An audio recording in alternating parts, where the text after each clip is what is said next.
Naunawaan iyon ng ating bida na para mas umasenso pa at kailangan niyang malaman ang mga pangunahing kaalaman. Kaya't sa pagbukas pa lang niya ng kanyang telepono, napansin niya ang isang mensahe na nagsasabing gustong makipagkita sa kanya ni Chairman Yoo Sun-yoon. Handa na ba siyang makita siya bukas? Naisip ni Jae-hyun na sakto lang dahil hindi siya pipirma sa kontrata kung hindi na niya matutupad ang isa pang kahilingan niya.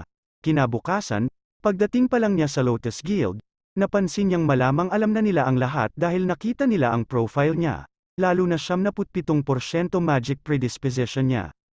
Kahit na maghanap ka sa buong mundo, maaaring mayroong ilang tao na may ganoon, ngunit sa nakaraan, pinili niya ang martial arts class na malinaw na hindi nababagay sa kanya dahil sa kanyang pagiging maalinlangan. Ang lahat ng tao sa paligid ay nag-uusap at ang magic class ay inaayawan, kitang-kita ang ganoong sitwasyon. Ngunit sa pagkakataong ito, sa sandaling handa na siya, nakipagkita siya kay Yoo Sun-yoon sa parehong silid. Sinabi niya na hinihintay niya siya. Agad namang sinabi ng bida natin na masaya siyang makita si Yoo Sun-yoon, at masaya rin siyang makita si Jae-hyun.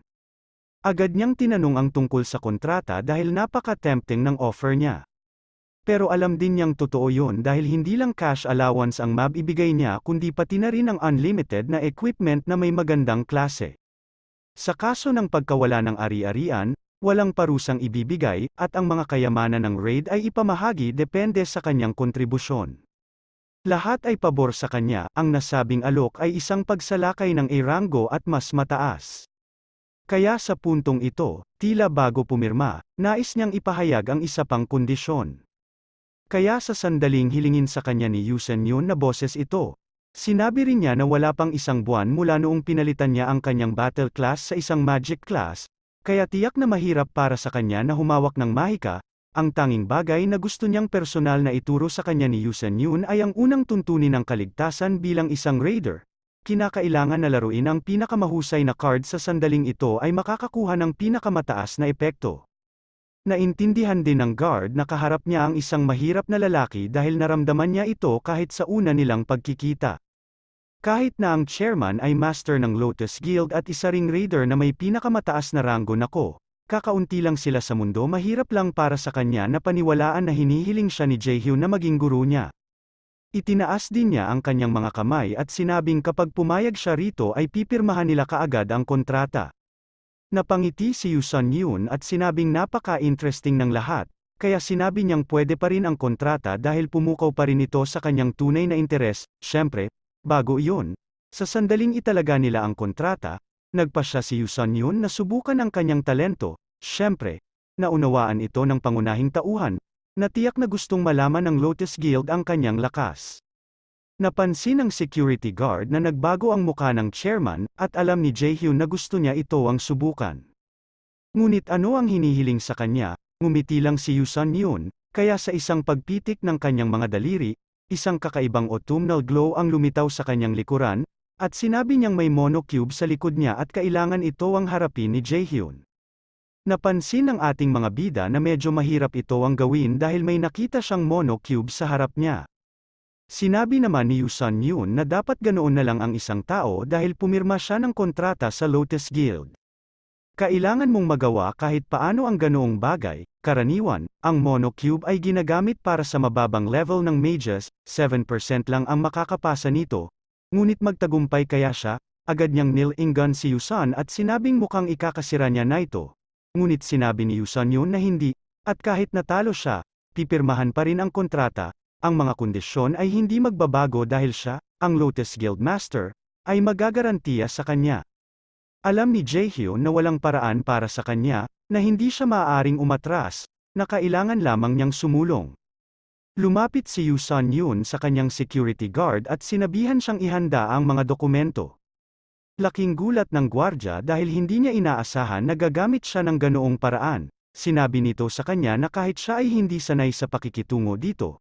Ngunit ang lalaking nakatayo sa kanilang harapan ay isang binata. Napangiti lang si Yoo Sun-yoon at sinabi niya na malamang na hindi siya isa sa mga normal na teenager, kaya naisip niyang sulit na subukan ito. Walang choice ang guard kundi pindutin ang button na nag-activate ng mono cube. May nagbukas na parang portal, narinig na niya ang tungkol sa item na ito bago pa man ang paglipat ng oras, ngunit syempre, hindi pa niya ito nakita ng personal.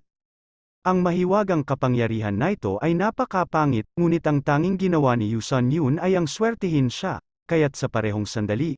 Sa sandaling siya ay huminga, siya ay lumakad ng may kumpiyansa pa sulong, medyo nag-alala ang gwardya kahit naiintindihan naman niya ang interes ng chairwoman, pero sinabi naman ni Yuson Yun na magtatagumpay siya dahil nararamdaman lang niya ito. Gaano katagal bago siya makaalis sa cube? Iyan ang tanong. Pagpasok pa lang niya sa cube, napansin niyang nasa dagat siya ng mana. Ang tanging kinatatakutan niya noon ay ang pagkalason sa sarili dahil ito ay isang sakit na nabubuo bilang resulta ng matagal na pagkakalantad sa mga puwersang mahika.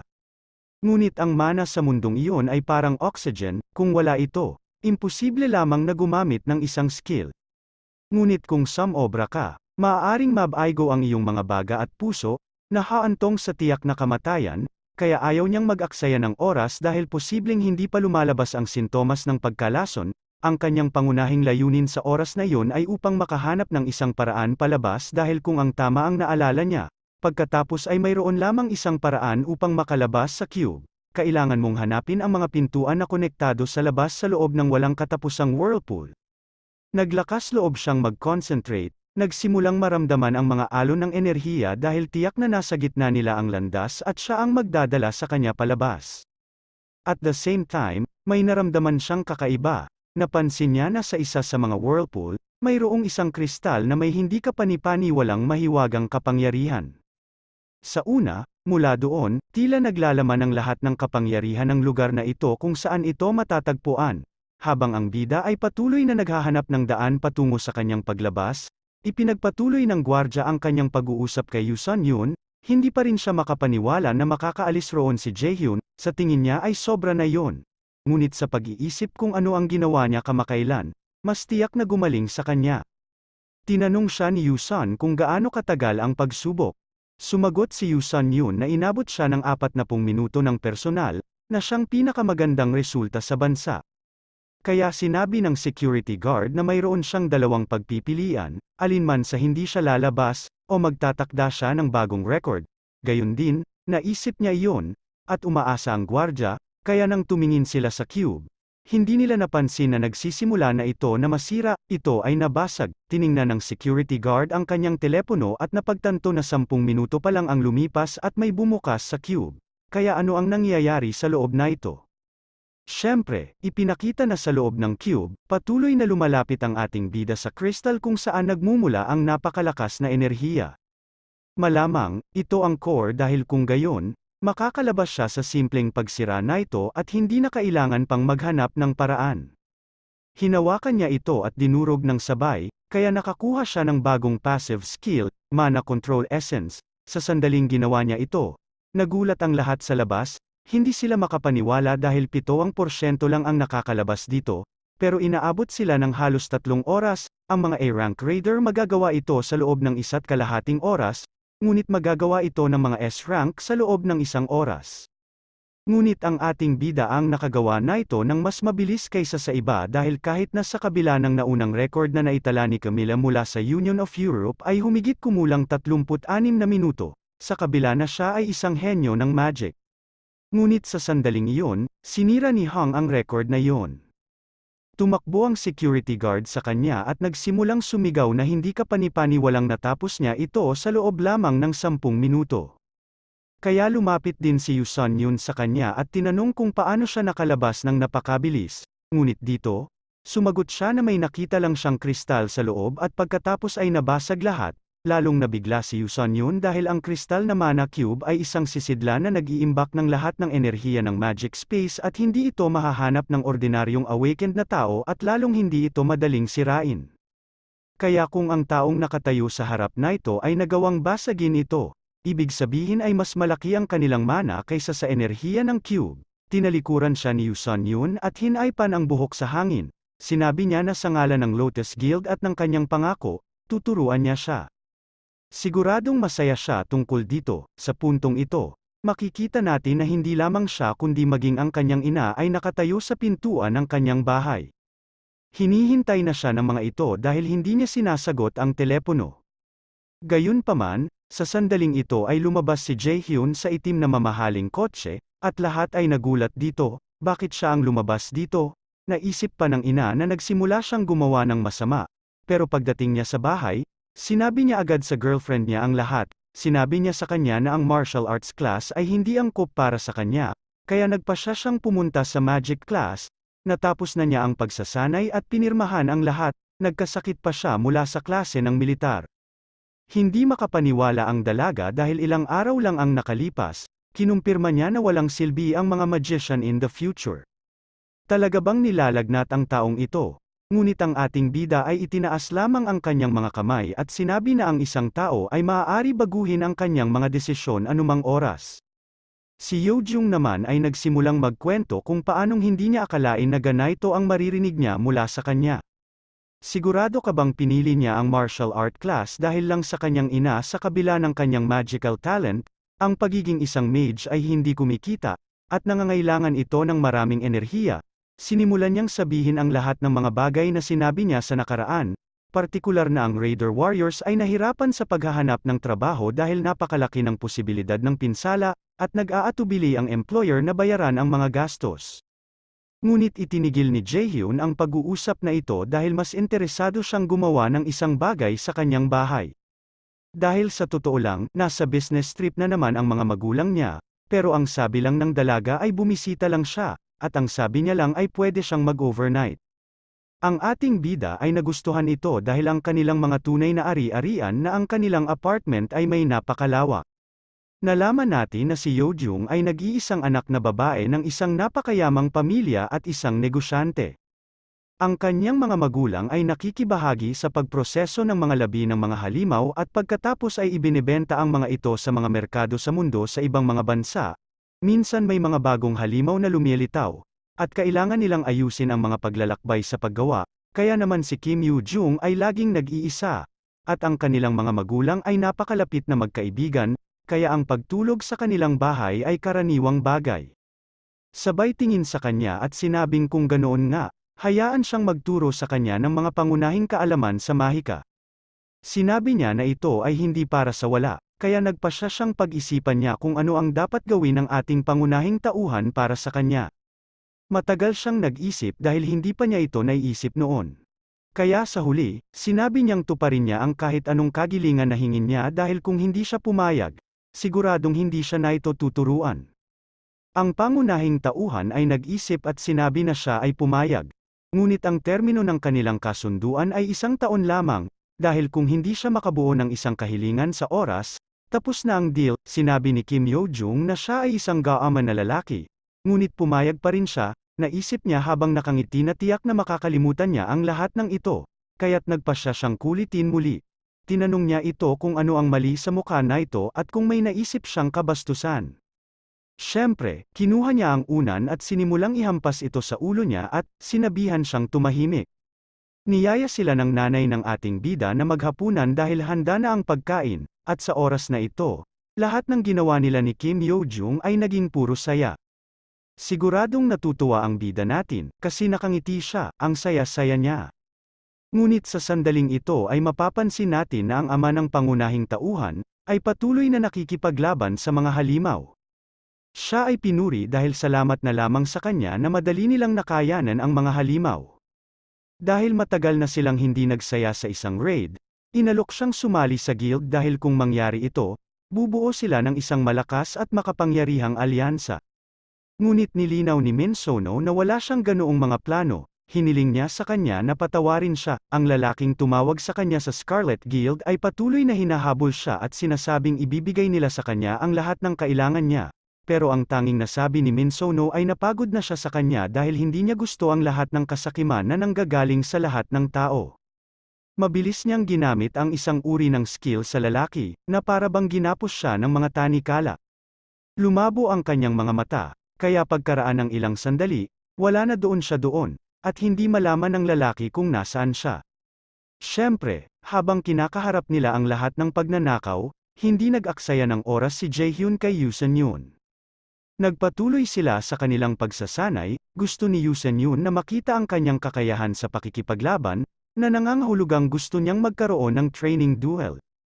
Inisip ng pangunahing tauhan na ito ay sobra, Ngunit naisip ni Yusen Yun na ang isang taong humarap sa isang mana cube sa loob ng 10 minuto ay hindi dapat mag-alala tungkol sa gayong maliit na bagay, kaya hiniling niya na atikihin siya. Siyempre, sa sandaling iyon, iniisip lang ng ating bida na napansin niya na may silbi ang battle outfit ni Yusen Yun, pinlano na niya ang lahat sa simula pa lang.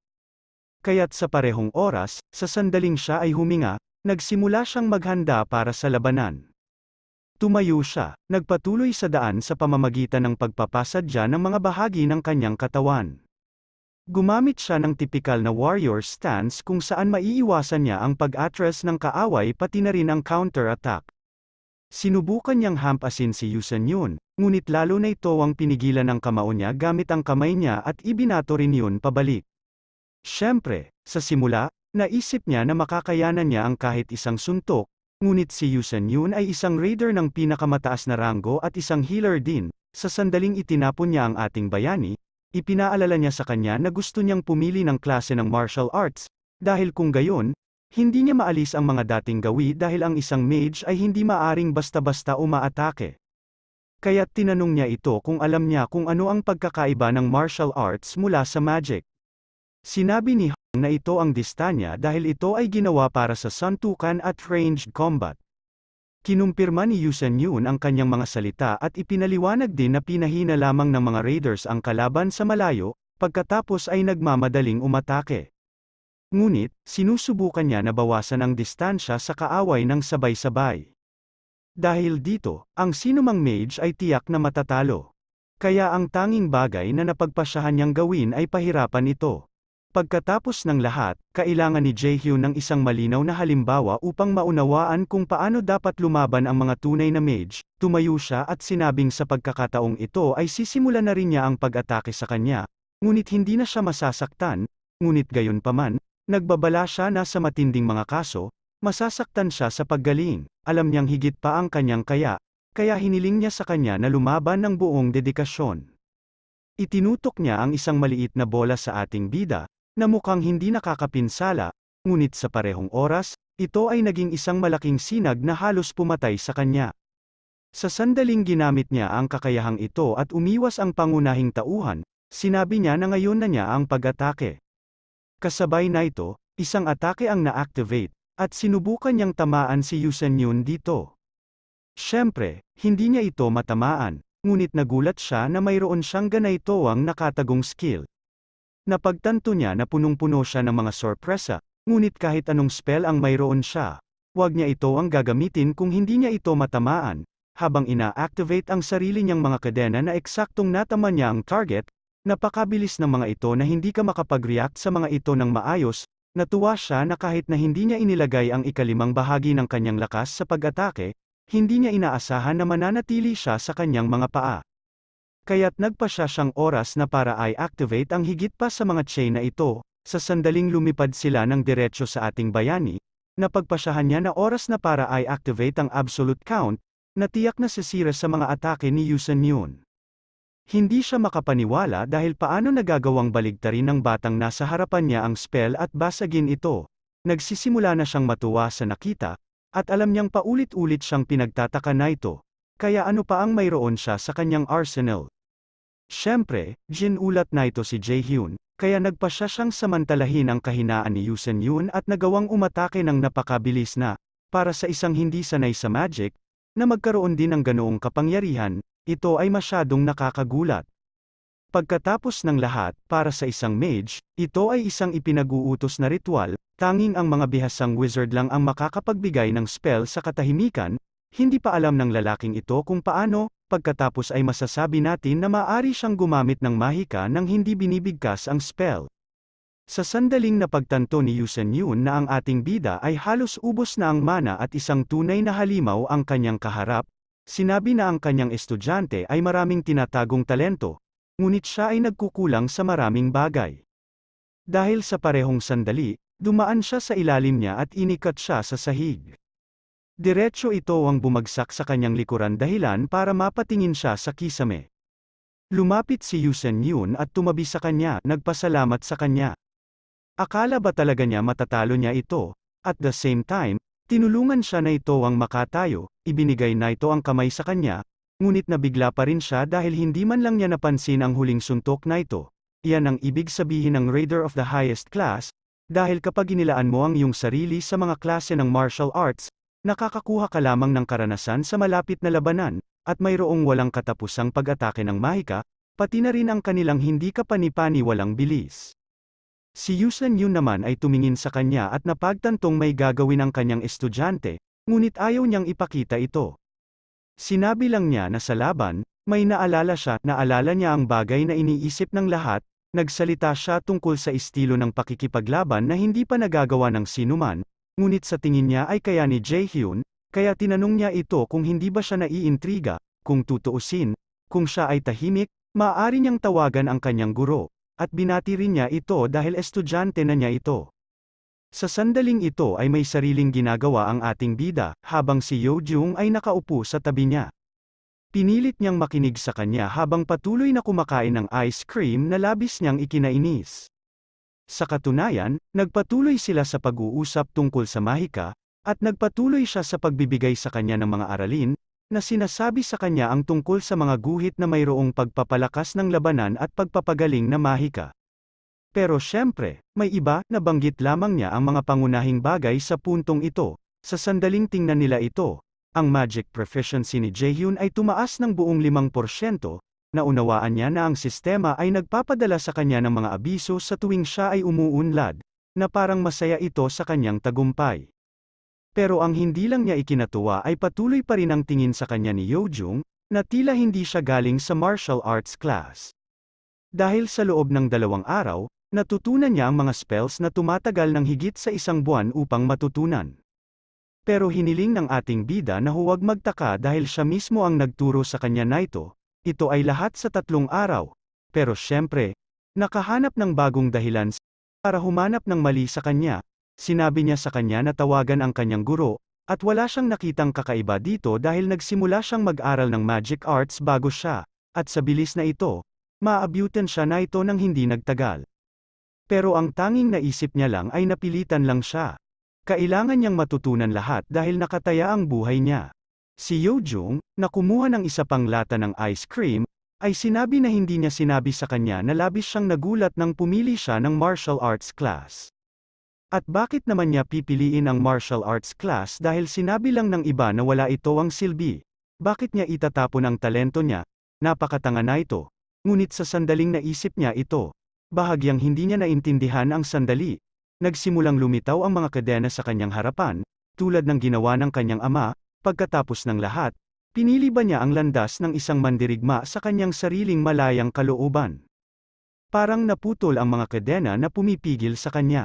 Kaya sabay tingin niya kay Yeojung na tinatanong siya na malamang may kasama siyang iba pang nagtuturo sa kanya. Ang akala ni Yeojung ay siya na, ngunit talagang naguguluhan siya dahil naisip niya ito. Dahil may narinig siyang boses kani-kanina lang, nagpa-picture siya tapos worth it ang buhay niya, kaya nagpa siyang mag-isip sandali. Naisip niya kung paano lumitaw ang mga tao sa kanyang harapan. Nais niyang mag-imbento ng isang uri ng potion na makakalutas sa lahat ng mga problema. Ang security guard ay patuloy na nagtuturo sa karamihan ng mga tao. Sa tingin niya, lahat sila ay magagaling dahil kumpara noong nakaraang taon, mas mataas ang average figure. Sa pagtingin kay Yusen Yun, napansin niyang hindi ito nakikinig sa kanya, at naisip niya na malamang ay iniisip na ito si Jaehyun, kaya, ngumiti siya ng matalim at sinabing hindi maloloko ang kanyang security guard. Kasabay na ito, tumingala siya at sinabing ito ang magtuturo sa kanyang bagong estudyante kung ano ang sinubukan ng maraming raiders na makabisado bago siya. Ngunit walang isa sa kanila ang nakamit ang isang makabuluhang resulta. Ngunit ang tanging sinabi niya ay nakita mismo ng gwardya ang kanyang kakayahan. Dahil kung gayon, kailangan din niyang maunawaan na ang lahat ng kanyang mga galaw ay perpekto. Sinabi niya na kung may S-rank raider na lumitaw sa mga mage, tiyak na si Jaehyun yun. Sa Korea, siya lang ang nakaabot sa rank na ito, pero healer pa rin siya. Mahina ang kanyang combat magic, ngunit ano ang mangyayari kung ang ating bida ay sumama sa kanilang hanay, pagkatapos ay tiyak na ang magic class ay maghihintay para sa isang malaking pagbabago? Ang mga potion na nagpapataas ng mana ay mga makapangyarihang elixir na walang limitasyong nagpapalakas sa awakening mana, Ang raider na may espesyalidad ng isang mage ay malamang na interesado sa naturang brew, kaya naman gustong gawin ito ng ating bida. Ngunit hindi siya nagtagumpay, hindi niya ito magagawa sa unang pagkakataon, kahit na naubos na niya ang napakaraming sangkap. Ang kanyang buong shell ay naging isang bagay na nakakatakot. Gutom na gutom siya sa pera, sigurado siyang puputi ang likido sa unang yugto, at wala man lang siyang may tanong. Kaya kailangan na lang niyang umasa na magagawa niya ito sa susunod. Noong panahong iyon, Nobyembre taong 2020, ang kanilang time point, noong panahong iyon. Walang nakakaalam kung paano gumawa ng potion upang mapataas ang mana dahil malilikha lamang ito sa loob ng 5 taon, ngayon lang niya alam kung anong mga sangkap ang kailangan at kung paano ihalo ang mga ito. Ngunit bago siya bumalik sa nakaraan, ang recipe ay inilathala ng isa sa mga world-class na alchemist. Minsan niyang sinabi na doon, gusto lang niyang gumawa ng elixir na magiging maasahang suporta para sa lahat ng raiders sa mundo. Kasabay na ito, napagtanto ni Jaehyun na walang silbi na subukan niya dahil lahat ito ay pagsasalin ng mga hilaw na materyales, mas mainam na baguhin ang diskarte, malamang na kailangan lang niyang hanapin ang lumikha, si Lee Jae-sang, kung tutuusin, hindi man may timpla ang Gyeuma, hindi naman kalabisan ang pakikipagkita sa kanya, wala pa rin siyang dapat pagsisihan. Siyempre, alam ng bida natin na first year student pa lang ang alchemist, kung tutuusin, kung totoo man ang lahat ng ito, magpasya siyang bisitahin siya. Aba, siyempre, sabay-sabay nung aalis na sana siya. Saka pumasok yung mama niya sa kwarto niya, nakita niya ang lahat ng kaguluhang ito, gusto niyang tumawag muna ng pulis, ngunit pagkatapos ay bumangon siya na walang masamang nangyari, dahil paanong ang mga magnanakaw ay gagawa man lang ng gulo sa kusina at walang kukunin. Huwag kalimutan mag-like and subscribe upang maabangan pa ang mga susunod na recap.